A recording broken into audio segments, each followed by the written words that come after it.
Great, thank you so much. I don't know if you know many Australians, but we have this tradition of like drifting around the world aimlessly, doing a bunch of different things. And I think one of the aspects looking back at my kind of strange career of like traveling as well as trying to do research, is I spent a lot of time at the bench.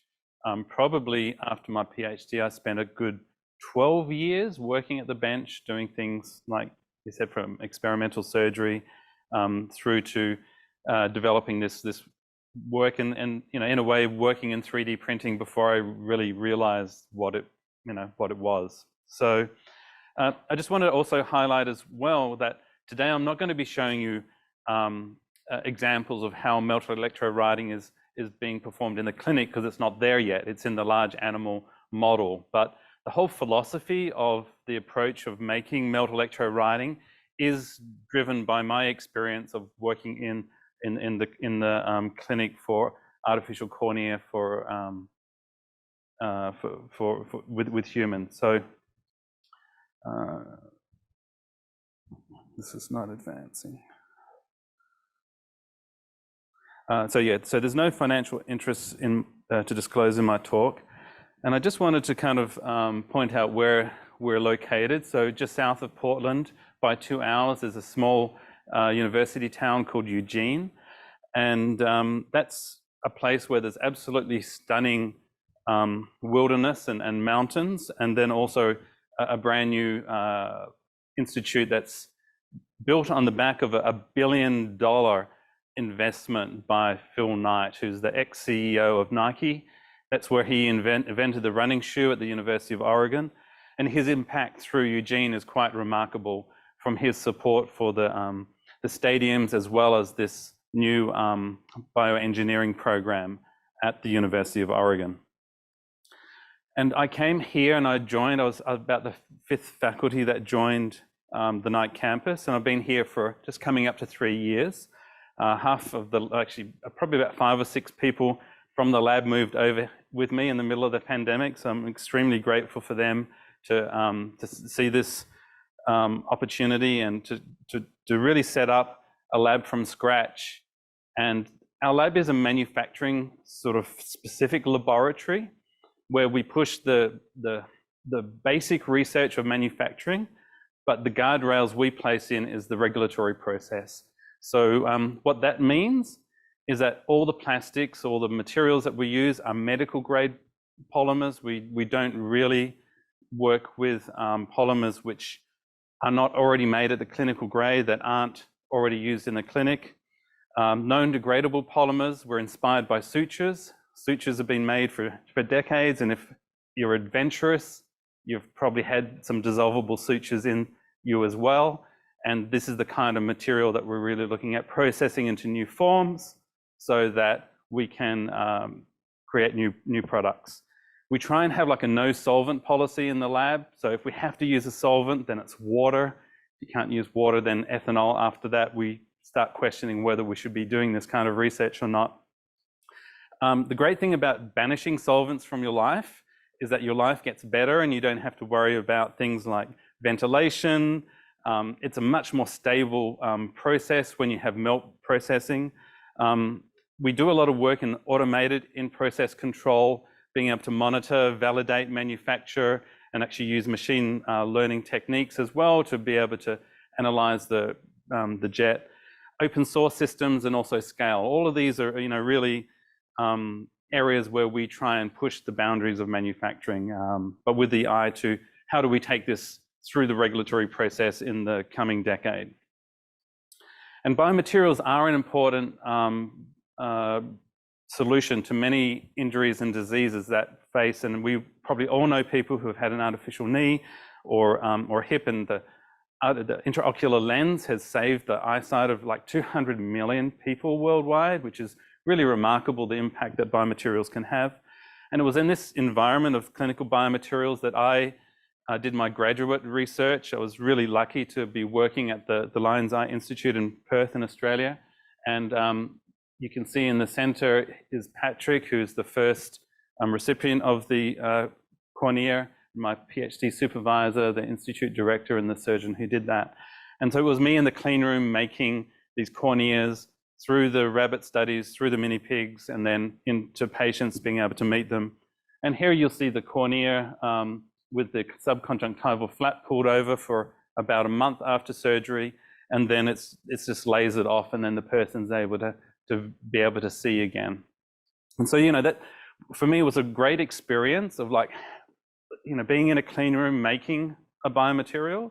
But then when so when I kind of look at where I was working in the whole spectrum of things, this is a busy table, but basically on the left-hand side is the university research, which, you know, we can argue, but, you know, it's generally well-funded. There's many possibilities for funding. You have on the right implantable products where you have industry. And in the middle is this area called the Valley of Death. And this was the area that I was working in. I didn't realize it at the time, but there's, you know, you have a very limited amount of time to demonstrate biological efficacy, and you have limited money. And so this really is a pragmatic race to get a lot of the documentation in place. And so this is an area that's been identified as being a crucial element in the translation of biomaterials from the university into humans, and is one area that I try and keep an eye on. So I'm definitely in the left-hand side column, but I'm thinking about those next steps and what can we do to develop that. And as I was going to biomaterials congresses as a graduate student and just after, I found that there was this real disconnect in what I was seeing. There was a lot of organic solvent use throughout fabrication. I'm thinking like electrospinning as well, solution electrospinning, and solvents. In my graduate time, they really didn't want to use them. They had cost. You have to then demonstrate that they're not there. The cytotoxicity, potential introduction of endotoxins as well into your products. There's a lot of use of custom specialty polymers, whereas we're really focused on history of clinical use. And when I was at the Lions Eye Institute as a graduate student, there were some better hydrogels that we're using. They've just never been used in people before. And so we were adding some monomers, just doing the basic research, and thought, okay, that would be great. And then we started looking into, like, how would we continue with this? And it was pretty much a very long and expensive path to do that. So, you know, that showed to me the importance of having FDA cleared products that really lead the way. I only use GMP polymers, you know, wherever I can, especially if they already exist, because even at the initial processing part, the basic research, you're already collecting data on the material that you're eventually going to be using in the clinic anyway. And one of the things I wanted to highlight about melt electrowriting as a technology is that the gold standard polymer is polycaprolactone, but medical grade polycaprolactone. Like the majority of this is the vast majority of papers published on melt electrowriting use medical grade polycaprolactone. So it's not like an industrial or research grade version. The other thing is that there was little interest generally about like endotoxins and lipopolysaccharides, but when I was in the clean room, we're doing extensive testing of that as well. And so, you know, these were some of the things that I found there was a disconnect, as well as, you know, the benchtop manufacture of things versus working in a clean room.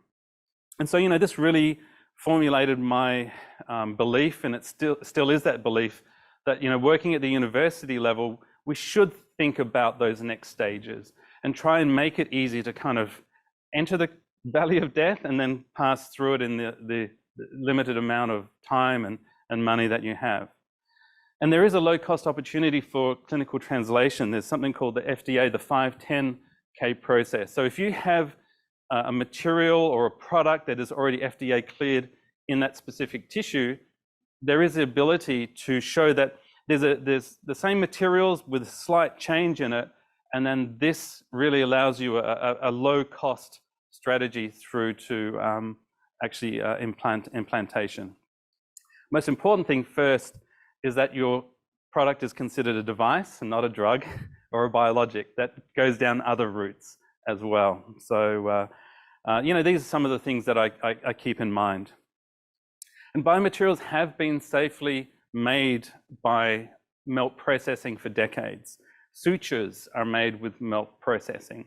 Hernia meshes, bone screws. There's a urethral loop example here, as well as some of the spinal cages. These are all made with melt processing, and it is a successful way of making biomaterials, yet the field doesn't necessarily place a big emphasis on that. At least when this was 20 years ago. Nowadays, there's a lot of work in 3D printing, which actually involves melt processing. And so there is an interest in that. And when I was faced back in 2003 with working in this new field called electrospinning, I could have worked in solution electrospinning or melt electrospinning. And for me, it was like a no-brainer. Like, most people are doing solution electrospinning, so let's go and do something what everyone else isn't. And that decision at that time, based on the principles of that, really kind of got me here and the development of the work. So I was at that arrow, making that sort of decision point. And the evolution, of course, at the start, what you make isn't that great. It gets better, and then with time, it gets even better. And so I think that's one of the things about sort of working in a certain field. You have to kind of believe in it and stick with it for a decade or two. It's like a really, really long process for all the graduate students out there. And, I didn't really formulate what I knew I wanted to do until I was probably in the postdoc, the first postdoc, kind of that experience I had. So, for the graduate students here and on Zoom, this is the time for you to start being convinced and having beliefs and develop the opinions, which are really important then to formulate the things that you believe in, so much so that you can commit a decade or two towards that biomedical challenge. And so, here's an example of what is made with melt electrowriting. This is a scaffold where we have low micron diameter fibers, and there's 50 layers and 50 microns apart. And just to give you an idea of scale, the smallest you can make a regular 3D printing extrudate is about 100 microns, which is the scale bar here. So by making things smaller, you can pack more design elements into the thing that you're trying to make. The smaller the features that you have, 10, 20 microns is actually a huge design space. And so, by making things smaller, when you build them up again, you can put a lot more different elements into there. And so here's a video of the melt electrowriting process. The result are much finer fibers than regular 3D printing. If you have a look at the, let me change the laser. So if you have a look at the diameter of the melt that's landing, it's much, much thinner than the nozzle. And the other thing is that you can see it's a liquid as it's landing. And the other thing is that no matter how fast you speed the stage, and this is at the maximum limit of the stage, it never snaps. And so this is a really remarkable stabilization that occurs. One thing that's a little bit different as well is we can change the diameter of what we print during the print. And so we can go from 2 microns up to 50 microns and back within that same process. And so this again gives you more design options in what you're trying to build up and make. And there's something that 3D printing, like regular 3D printing, struggles with doing. Now, 3D printed implants follow that 5-10K pathway. There's someone who's a good colleague of mine, Dietmar Hutmacher, who I think was one of the first people using extrusion, like FDM extrusion for bone when he was actually a PhD student in Singapore. And they started working on developing these scaffolds that turned into a company called Osteopore. And they have been able to go through the whole process. And this is wonderful for us because they've now set the precedent so that as we enter this, we have to then demonstrate, well, what we're doing isn't much different from, say, this particular implant. And so what was interesting also in this career that Dietmar had is that they imagined that every single implant was going to be this personalized implant. But now, maybe 2% of their products are personalized, and the 98% are like stock standard products that are made. And so you have the osteo plug and this sheet. And the sheet on the right-hand side is something that clinicians will cut up and use and mold to as they wish. And so just because something is 3D printed doesn't mean it needs to always be customizable. It might just be the only way you can make such structures. And this is the case here. So I think Osteopore is around about 20 years old now. And I would say that it's a company that has successfully made that translation. And I think that its products are now, I have to, correct me if it's wrong, it was a personal communication, but about 70,000 people around the world. And so this is like a really good benefit. And if you think about all the 3D printed products that have gone into humans, from selective laser sintering, these are all like solvent-free processes, whether it's metal printing or polymer fabrication. These are all solvent-free processes. Now, if you want to try and make a regular 3D printed material thinner, it's quite difficult. There's something called die swell, the Barris effect. That top right-hand side figure, you can see that the extrudate diameter is bigger than the nozzle that it came out with. And this is the limit. This is what stops the ability to 3D print down to 50 microns, 10 microns with the regular way. And so what we've been developing is work based on this physical effect that is a little bit unknown. And what you're seeing here on the right is a video of water that is suspended by applying a voltage to it. Now you kind of look at that and you go, well, how is that possible? That is done here on Earth. And when you charge a fluid, you have a lot of the charges going to the surface, and then this prevents the fluid turning into droplets. That creates this stable structure. So this principle is also the reason we can sustain this fine thread. So we get really, really small diameter fibers by printing at a speed of about 10 microliters an hour or 5 microliters an hour, sometimes nanoliters per hour if we want really small fibers. And so this is how we get the small diameters. And it's quite different to solution electrospinning, where you really put in excess charge and the solvent really helps in that case. That really stretches and makes things printable at much higher, flow rates, but you completely lose the ability to position the fibers where you like. And so I mentioned with 3D printing and melt electrowriting, the principle is the same in that you have a heated polymer that actually thins out and we apply a voltage to it. That is the difference. And so making that argument that applying a voltage doesn't change the nature of the material per se really allows us to move forward with confidence that we can make a convincing case for that valley of death approach. And this phenomenon that I mentioned is actually a curiosity from the 1960s. On the left-hand side, you see a column of water that's falling and breaking into droplets. When you apply a voltage, it actually stabilizes that. If you keep increasing the voltage more, you get something that, if you're familiar with electrospinning, you'll see the kind of telltale whipping action that's happening here. So that's electrospinning. It's nice, but you can't position the fibers exactly where you'd like it to. We're going to be a little bit more patient and work at that second point and position fibers exactly where we'd like. So as I showed before, a high voltage stabilizes the melt at low flow rates. You'll see as well in this video, which hopefully will be working, that when it lands, it really is a liquid-like material. And so you've got a couple of things going on.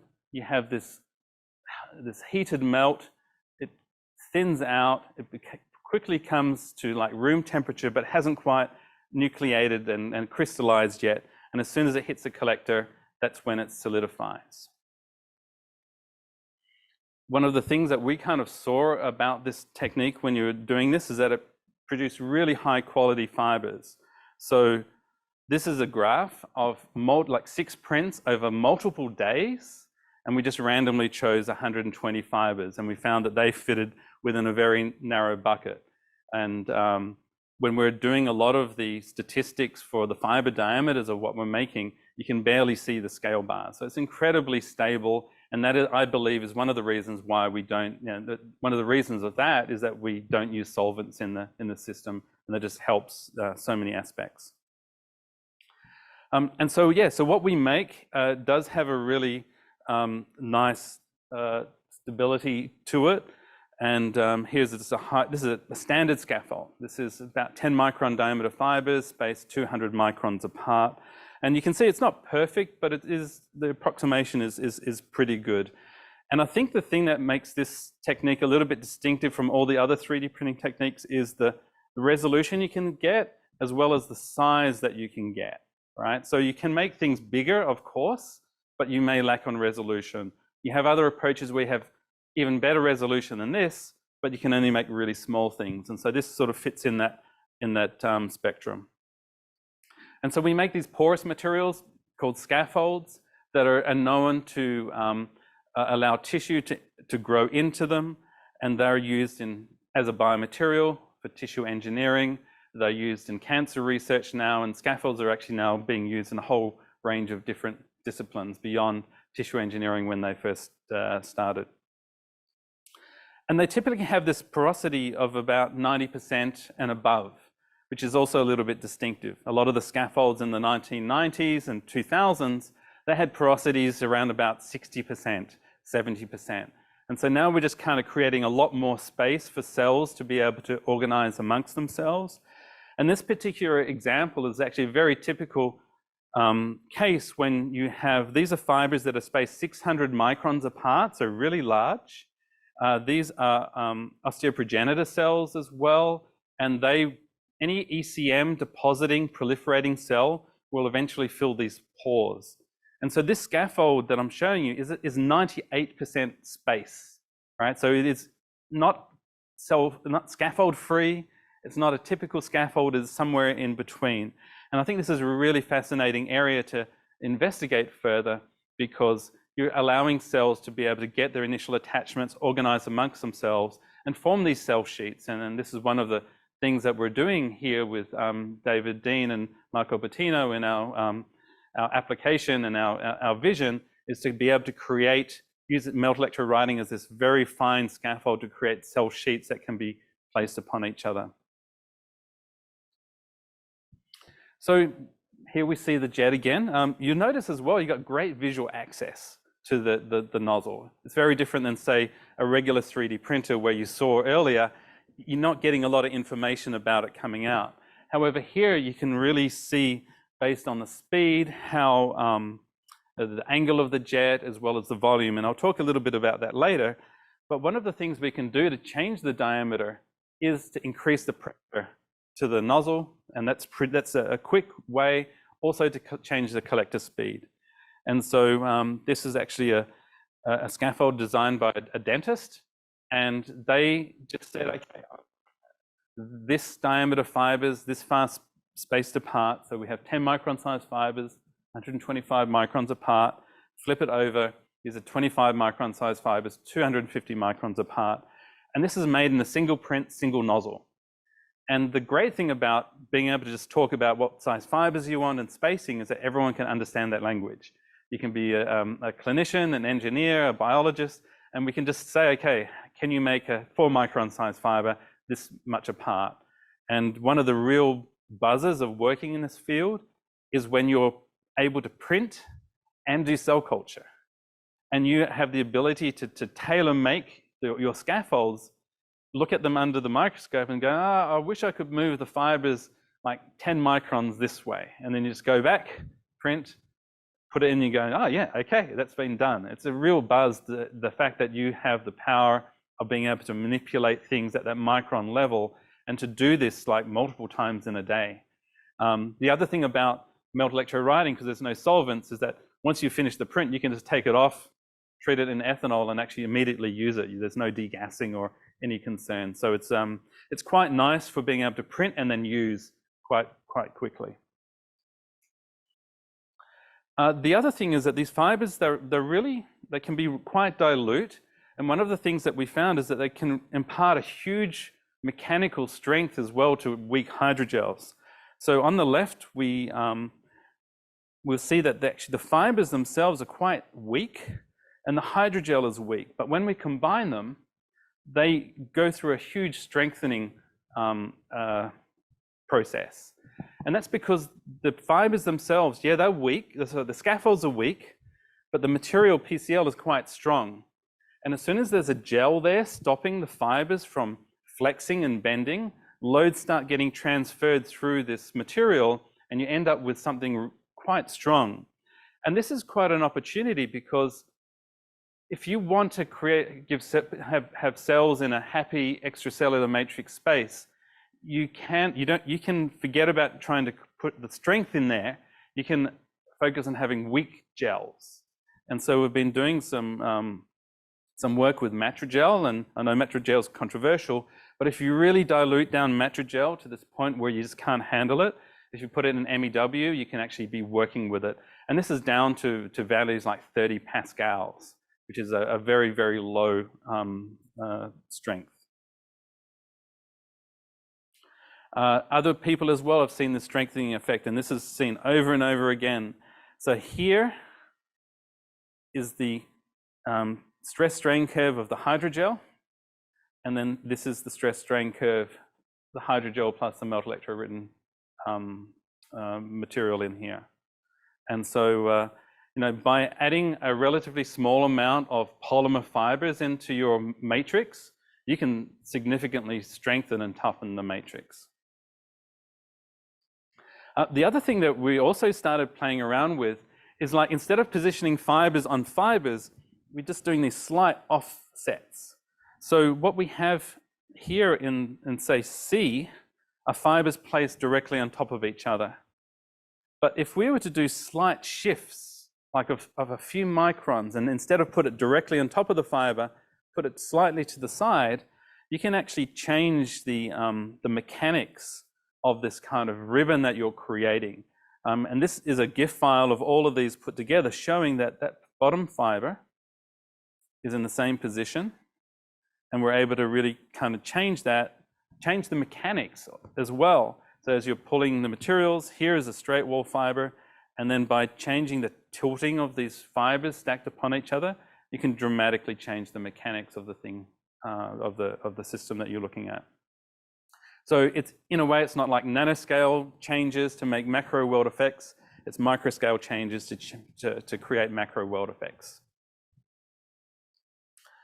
Here's another video as well, and these are false colored SEM images. And we have a fabric here where here this is tilting inwards. So if you were to pull this, the first fiber that takes the load is the top one, followed down to this one being last. The green fiber, which I think we're going to go over to now, is perfectly vertical. So when you pull it in that direction, you're going to have all the forces taken at load at the same time. And the blue one is tilted outwards, so that you have then the bottom fiber taking the load first, followed by the top. I think this is kind of frozen a little bit. I'll just go forward, but you can see now we have this fabric where, depending on the direction that you pull it, you can have different mechanics and stretchiness to this. And people have been looking at this and applying it to like really important challenges like heart valve mechanics and trying to replace the heart valve. And so there's some really nice work done in Australia by Elena de Juan Pardo and Dietmar Hoodmarker, where they looked at the heart valve and said, okay, these are the mechanics of the heart valve, how can we reverse engineer it? And they came up with this really interesting design where they made a tube, and part of the tube here has this kind of sinusoidal flexible structure. And if you then put a couple of sutures in place here, you can create a material which has a really nice opening here. And this is in the bioreactor. So you can try and really recreate the tissue mechanics of something as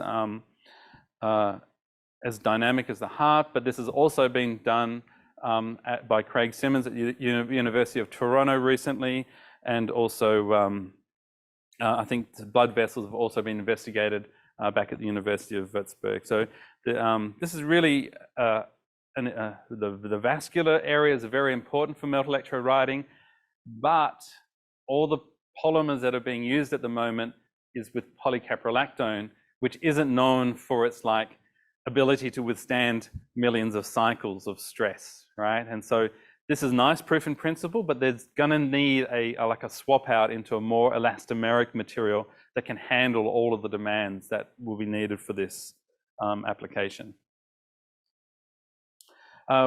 This is actually some of the work that Craig Simmons was doing, and I wanted to show you this video of also auxetic systems, where if you pull them, they actually stretch and expand in all directions as well. And auxetic materials are one area where there's a lot of research within melt electrowriting, not just with PCL, but also thermoplastic, liquid crystal elastomers.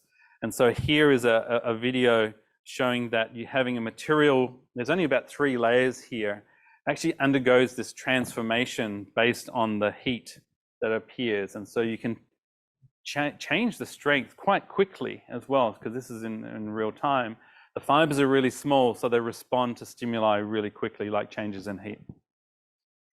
So there's really interesting work being done in the whole liquid crystal elastomer field, not just this paper, but also another paper that came out in Science recently. And the polymer that we use really defines the material mechanics. So on the left, we have polycaprolactone, which is a ductile material, but then we have polylactide co-caprolactone, and this is amorphous. And so you can see that the one on the right is really stretchy and flexible, whereas the polycaprolactone is, you can see it has a ductile mechanical response to it being stretched. And so really how you print and all the different aspects to it really define the mechanics as well. So here, these are actually printed sinusoids, and they're kind of interconnecting. So a fiber is only like 1/4 of this particular cup. And this is actually something that we're interested in doing, in actually containing spheroids and being able to do transplantation of spheroids. And this is not rocket science from now. It's like, okay, what are all the crazy patterns that we can print here? And so, this is really on the back of having a really stable process, which can work for days. And the longest we've ever printed was 25 days. And we did that in triplicate. We did it at different temperatures. And we found that, we didn't see any changes over the 25-day period when we're printing just above the melting point. Now, one of the challenges isn't having a melt electrowriting printer, it's having someone who knows how to use it. And having an experienced user is like really critical, because what we're working in here is this multi-parametric space. If you change the voltage, you're going to be changing a bunch of other parameters as well. If you're changing the pressure, you're going to have to change other things. And so you're having probably about 10 or 11 parameters that are all kind of working in synchronization. And what we do as users is probably just look at the jet, and we're able to kind of gauge the outcome from there. But that is not good for everyone, and it's definitely not good for widespread adoption. And one of the things I mentioned before is we've got great visual access to the MEW jet. And there are a couple of elements that we discovered here. And one is, when you're looking at the jet, that volume of this, we call it the Taylor cone, that volume is directly proportional to the diameter that you're going to get. So based on that size, we know the diameter that we're going to be getting. The jet angle as well is going to define the latency period and your ability to be able to make like non-linear fibers. And we did this experiment where we were printing in this kind of U-shaped structure and measuring the jet angle at the different points, as well as taking that sample at exactly that same video point and putting on the electron microscope and measuring the diameter. So really getting the correlations here, so that the diameter that we have and the area of here can be directly correlated. And there's a whole bunch of different things you can be doing now. You can be decreasing the electric field, increasing it, and you can actually see the instabilities occurring with the fiber diameter with a decreasing electric field. So you're turning down the electric field, and the fibers start pulsing, they start getting larger and smaller. This is a known defect aspect of melt electrowriting. And you can see here the area of the Taylor cone is changing, and so does the diameter of the fibers. Thicker scaffolds, around about 7 millimeters thick. Okay, so that's around about the point where it gets hard to stack them accurately. But you know, this is also something that hasn't really been investigated fully. And we've also been applying information in real time as well. So we can get video streams, and we can actually apply like the area of the Taylor cone and monitor that, and actually get values back on that every, I think it's like 30 times, every frame, we can actually get a value for that. And then the quaternary measure here is actually, it's a Hoff transform that we use, which is like a machine learning aspect, or it's an algorithm used in machine learning that allows us to quantify this. And it's really important because this validates its, and also if things get out of tolerance, you can kind of push them back in. And so this is really an advantageous area of melt electrowriting, to have really important information of the jet. There is also being able to print onto mandrels, which I won't go into in too much detail, except that you get these really nice structures, often with these kind of spiky features on the back. And if you look now inside the lumen, you'll see that those spiky features just come from the fiber when they're landing. They're a little bit molten, and so that then they will sag upon each other, and you can build these up. You can also see the embossing of the metallic mandrel on the inner side of that first fiber. And so, you know, as we're working with melt electrowriting and trying to work in our biomedical applications, we're often combining this with other techniques as well. And so I wrote an opinion piece some years ago now about how the different technologies are going to be combined so that the limitations of each can be mitigated. And so if you're thinking about, you know, what this means, well, you've got your, so like melt electrospinning and so melt electrospinning and melt electrowriting together, we call that a hybrid, an acellular hybrid. And really we're trying to get towards this fully automated system. If I was to think about current bioprinters, well, I think they're kind of in the partly automated approach, but they're not really at the full automated system. And if I was to give an example of hybrid fabrication, the immediate one would be like electrospinning, which makes a great membrane, but a terrible scaffold, with melt electrowriting, which makes a great scaffold, but is a terrible membrane. And so this was some work that was initiated about 5 years ago with L'Oreal, where they wanted to recreate the skin structure. And so we've developed this with them and also with their interests, and actually been able to make things at scale. And that's one of the things as well, where we were talking about projects here today. I could actually say, well, if you won like 700 scaffolds in a week or two, then just let us know. We can produce that level, because that's what industry demands. It's not like about making things one by one. They want to have everything perfect. 1,000 scaffolds exactly the same. And so that's what we've been working at and have achieved.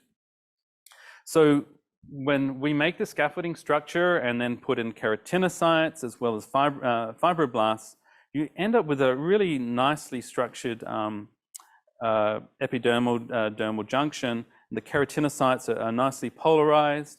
And if you have a look at a lot of the ECM markers, and this is only after 18 days, you see a lot of the hallmarks of the natural basement membrane here, as well as keratin 14 and 10, filaggrin as well. And so you're seeing a lot of the ECM markers appear at that point.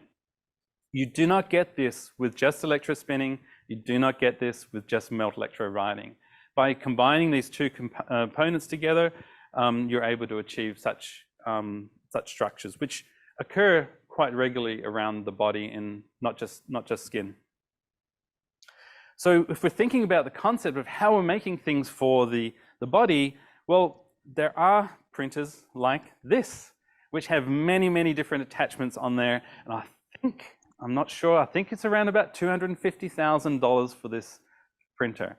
And when you're not sure exactly what you need to fabricate your structure, that's a big outlay. And so, you know, there's a couple of routes that you can go. One is you can have this kind of multifunctional device, or you can have this full-on. No, this is Fraunhofer in Germany for skin fabrication. This is at Biofab USA, and this takes a long time to set up and establish, and actually then start testing, does this work or not? And the same with the commercial 3D bioprinters as well. You've got this one bioprinter, and it's meant to print out all the different tissues in the body, which I think is a challenge, right? Because it's hard enough just to print the one thing that you want, let alone be able to address all the different needs in the body. And, you know, interesting thing about bioprinting companies, and I'm pointing out CELLINK particularly, that, you know, when they first started, their first bioprinters were only about $5,000, and now they're a lot more. And I had a very curious student at the time who went, $5,000, what's in there? And so pulled it apart, found out all the different parts, worked out how much does it cost, and it cost $966. And if you have a look at more details, you actually see that a lot of the production came from something called the RepRap program. So these are like free, like the open source collaboration that started. And if we think about the makerspace as being that innovation hub where people are coming together and making different things, the RepRap project really is the heart and soul of 3D printing. And so it started in about 2006. It's about the community coming together and building printers. And you can see that way back around about, I think this is around about 2010, the majority of people working in 3D printing were actually using RepRap-based systems. This is an example of the first RepRap printer. It's the Mendel printer. Parts of it are 3D printed, parts of it are metal, but it is really designed for people to source all these materials, build it, and then be able to do 3D printing with that in a very free kind of way. Then a company called MakerBot came out, and they developed this really kind of neat system. A lot of the people in the RepRap community really got behind this, and unfortunately they sold their interest to Stratasys in 2013 for a bunch of money, which is okay, but a lot of people were upset about that. Out of this then came something called the Voron project. So in 2015, a lot of the people who are in this community said, you know what, let's start again, right? It's 2015 now, it's not 2005 when we started. Let's build a no compromise 3D printer that isn't made by any single person, that can be sourced broadly. And that's what the Voron is. And they're exceptional value for money.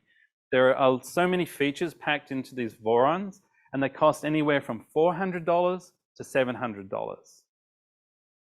The chocolate 3D printer by CocoaPress is based on this as well.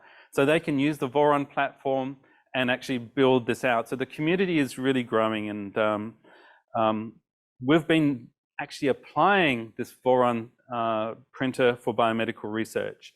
And there are some great advantages. It's exceptional value for money. When you're thinking about a printer that's like $700 or $1,000 that you can actually be using and hacking, converting it in for your own research, you can innovate a lot more.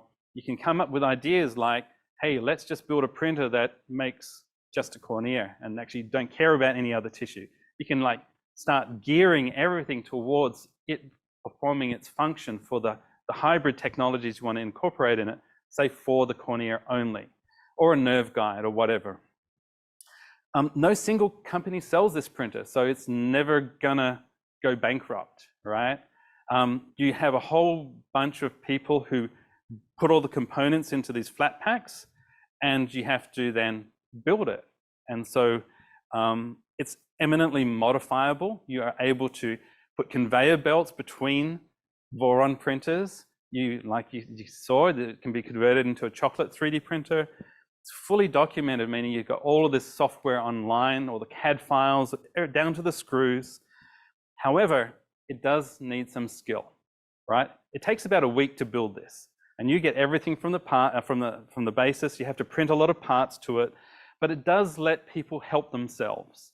And a lot of the people that come to my lab, actually probably most, they will build a Voron printer. And it doesn't matter if you're a biochemist, doesn't matter if you're an engineer, you will build one of these and learn how it works, because then you'll know how, and confidence in being able to modify it improves greatly. Now, it's not as high precision as the $250,000 system, right? The resolution is around about, I think for a regular Voron, it's around about 20 microns. For a 5-axis system, which is about $1,000, it's also around about, I think about 30 microns or so. But so it's not super precise, but the question is, as you start testing out and prototyping your ideas and concepts, is that enough? Or do you need to have that high precision system that you don't want to open because the warranty will be voided? And so I really think that there's a great place for this. And we do improve the accessibility through this open source system. Here's an example of a melt electrowriting system that's made up. The voltage supply costs more than the printer. Yeah, so this is about $2,000. This is about $700. And we can swap out the head, so it's filament. We have syringes. We change the base plate as well. And so, you know, one of the things as well that's great about having such a extensively used system is they have all of this CAD files up on Fusion 360, so we can create videos like this really easily, showing that you can swap out components in here to make it more appropriate for using voltages as well. Here we have the high voltage wires, and all of these parts just go in together and then produce this melt electrowriting printer for a low cost. And it has elements that the 250,000 printer doesn't have, like a heated collector, like being able to use filament for more degradable polymers as well.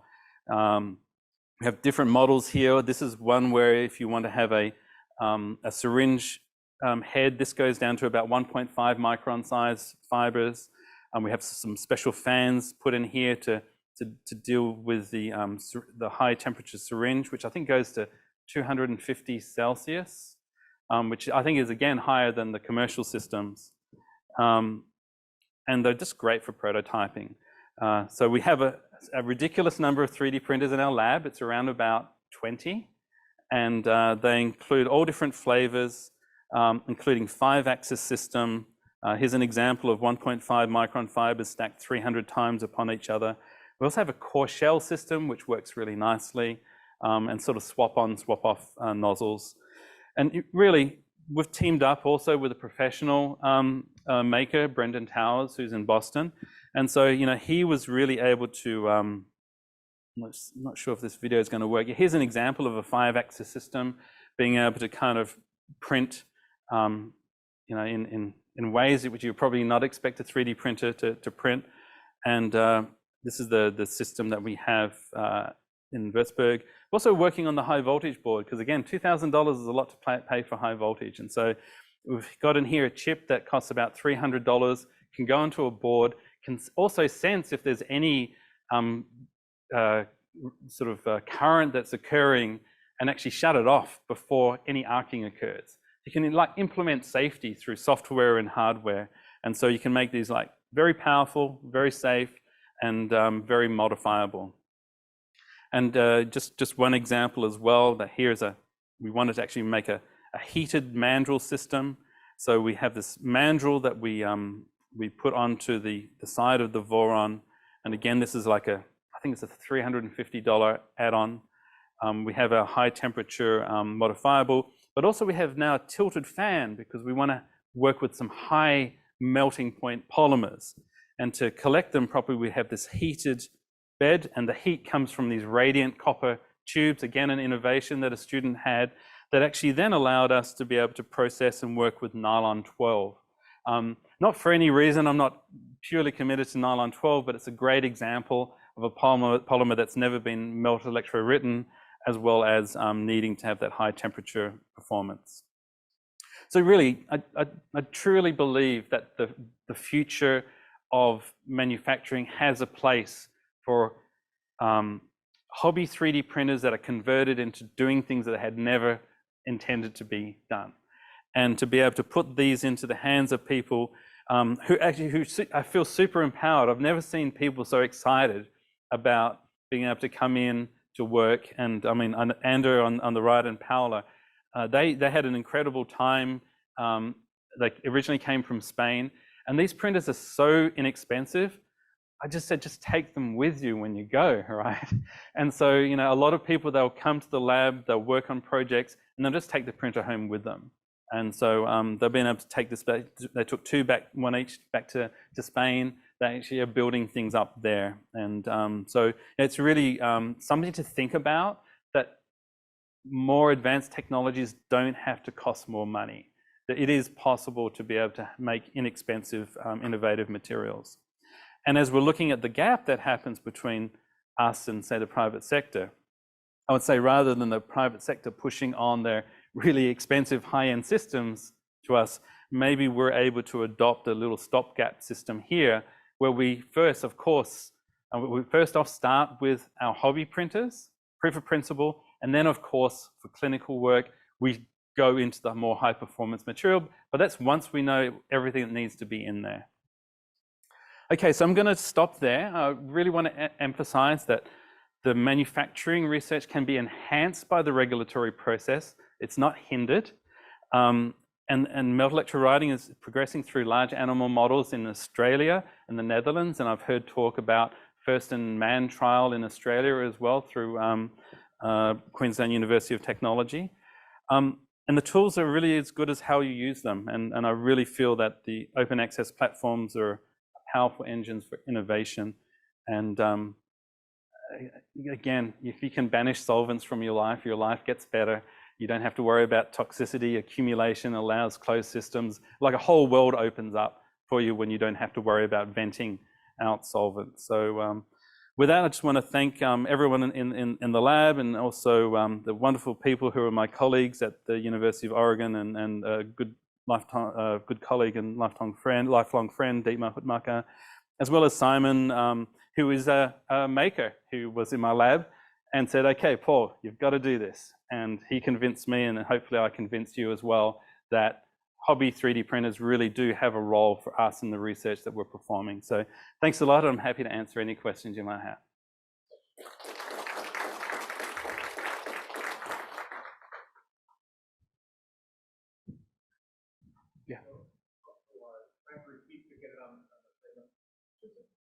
Understand the mechanism of how we can charge or turn down pre-stabilization. And as a related question, it's like a bulk now class, which is kind of also deal with the topic.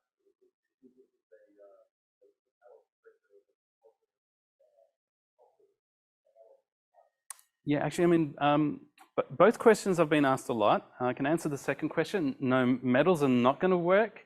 At least, well, I don't want to say it doesn't work, but it'll be really challenging because it's not that dielectric fluid that you kind of need to result in the phenomenon.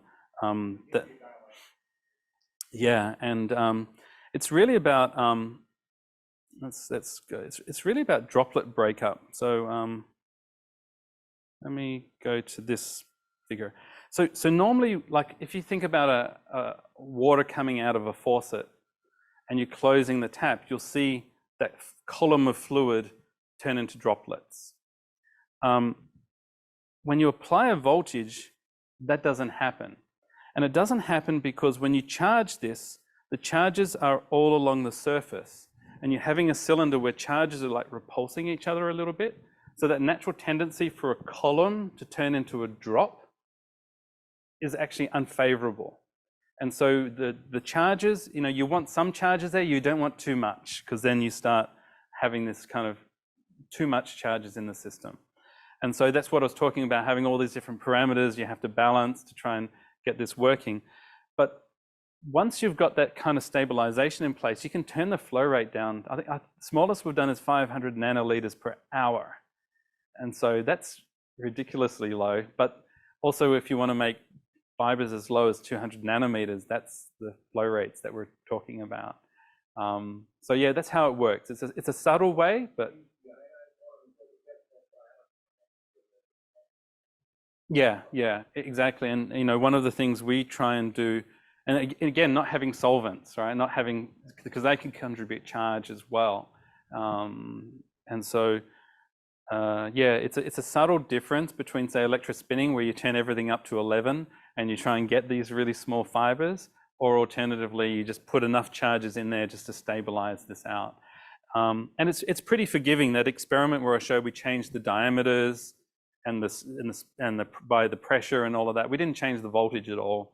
We can do a lot of experiments. So that the processing stability platform is actually pretty broad, but you do have to just kind of keep in mind when you're going to the edges and you start getting instabilities, you have to change some of the other parameters to get back there.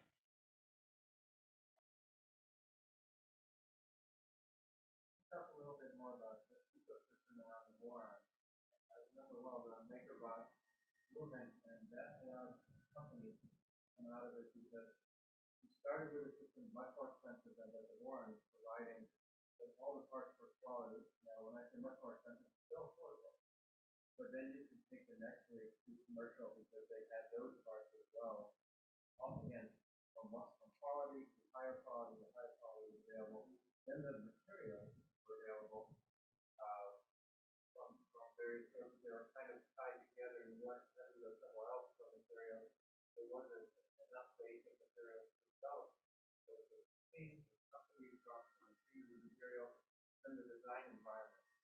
That was more loose. And there were some companies that looked kind of backwards and said, well, we're going to take this microbiome and make our special machine that works with ourselves for the design side. But that's the kind of ecosystem we happen. Who is thinking these things we're talking about that you take a week or something else? Yeah. What's the quality level? What's the Yeah, so if I was to summarize the question very quickly, it's like when things are open source, how do you maintain the quality level? And you know, it comes down to the sources and the reputation that you have of those flat packs, because you can get really cheap components, but they'll be requiring more work. We don't tend to do that. We go with the ones that are a little bit higher priced, and we haven't had any issues as we've gone through with the parts. Now, regarding things like the raw materials and that we're just so lucky to have companies out there that are making like medical grade polymers, not just as pellets, but actually as filament. All right. So, you know, this is one of the things that I've been working with or discussing with Polymed for a while, and they've been a really good supporter. So they make medical grade polymer that comes in a filament that feeds directly into this. And so I don't have to worry about that because they already have the highest quality standards that's needed for medical devices. And having filament allows you to start working with plastics that maybe will degrade faster. We've spoken a lot about PCL, but that takes, say, 2 years to dissolve in the body. Much more interested in something like polydioxanone, which takes 6 months to degrade fully. And the thing is, as it degrades fully, it's related to its thermal ability to be processed. So we don't want a syringe where we have a big bunch of pellets in there for like a week, because that'll degrade with time. And so we've also found other tricks as well, like drying the filament was like incredibly important. So, you know, we get the filament that comes from Polymed, and we get it and we put it in the oven and we dry it out even further, remove all the water. And then this allows us to put the filament feed into the muron, and then we can work in a continuous nature. And so now the murons are doing things that I don't think any other melt electrowriting printer can do worldwide, right? Even the high-end ones, just because of the nature of what we're putting together. And I think that's the important thing about these, is that you can just test things out and try things out and try things that commercial systems just can't give you, because it's not in that mainstream set of innovation that what they see as innovation. They will give you more stock standard systems, even without a temperature build plate, whereas this will give that all to you. That's why it's great value for money.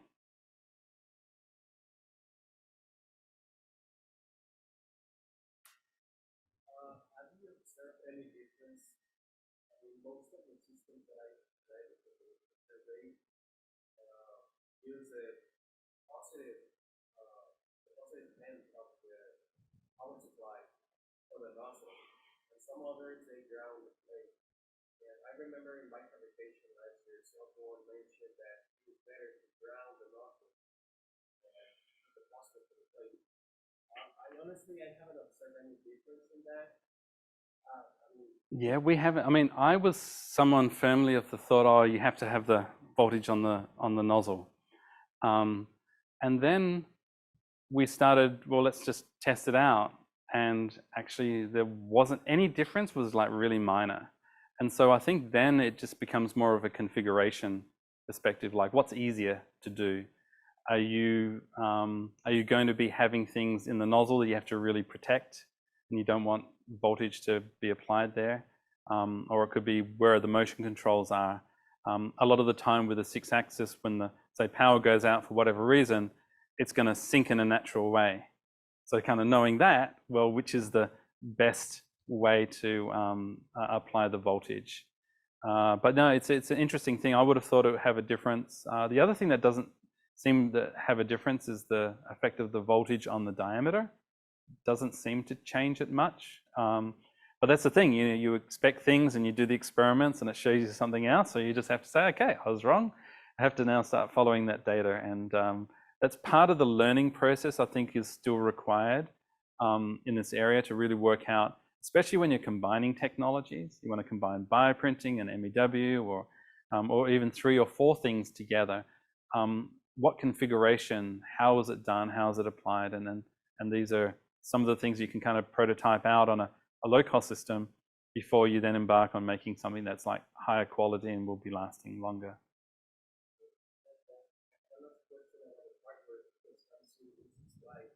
Are you in the mandrel? Are you rounding the mandrel or the flat? Oh, so this is the 6-axis. So we are grounding the collector. Yeah. And so the nozzle is a filament-driven system with a high voltage applied to it. Oh, this one here on the right, that's FDM. I should have mentioned that. So that is, yeah, so that's FDM.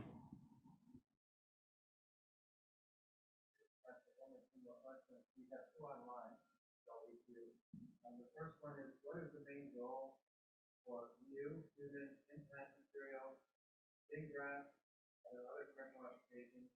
And the second question probably can answer as well was that you do with natural polymers. Yes, you can. I'll again answer the second question first. Yes, you can work. We've done that with silk, and we have actually worked with silk in aqueous solutions, and we've frozen the collector to minus 30 degrees Celsius. So we've been able to form the fibers that we want through freezing with water in there. It's definitely less stable, but it's pretty decent. And then once it's frozen, we can lyophilize it and then treat it and make it stable. What can you use metal electrowriting for? There's been like a couple of really big pushes worldwide. One is actually on, say, cartilage. I think Jos Mulder at Utrecht is looking at this for reinforcing hydrogels for cartilage repair. Marco Bettino is leading the work with the periodontal ligament and the work there. There's a lot of interest in the vascular space as well, skin as well. So we showed that you could get a really nice basement membrane and sort of full thickness skin being formed. So that's going to be the natural aspect. With skin comes diabetic foot ulcers as a possibility, but that really hasn't been initiated. I know there's been some work with cornea as well, not here, but in the UK. Yeah, I mean, there's so many injuries and afflictions in the world that are persistent that anything new comes on, people will look at it and say, okay, can this help me? And so that's been applied across several tissues so far.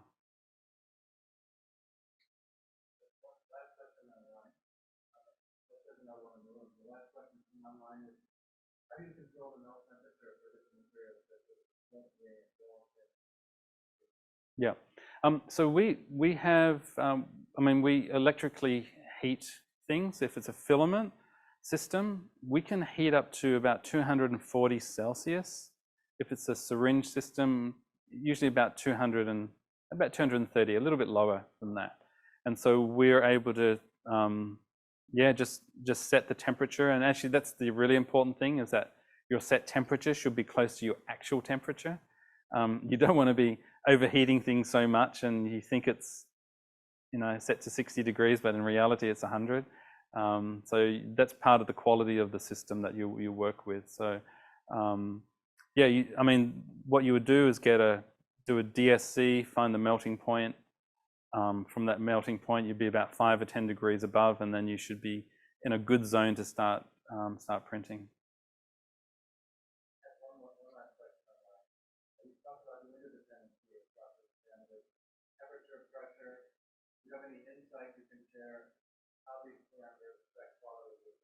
Yeah, for sure.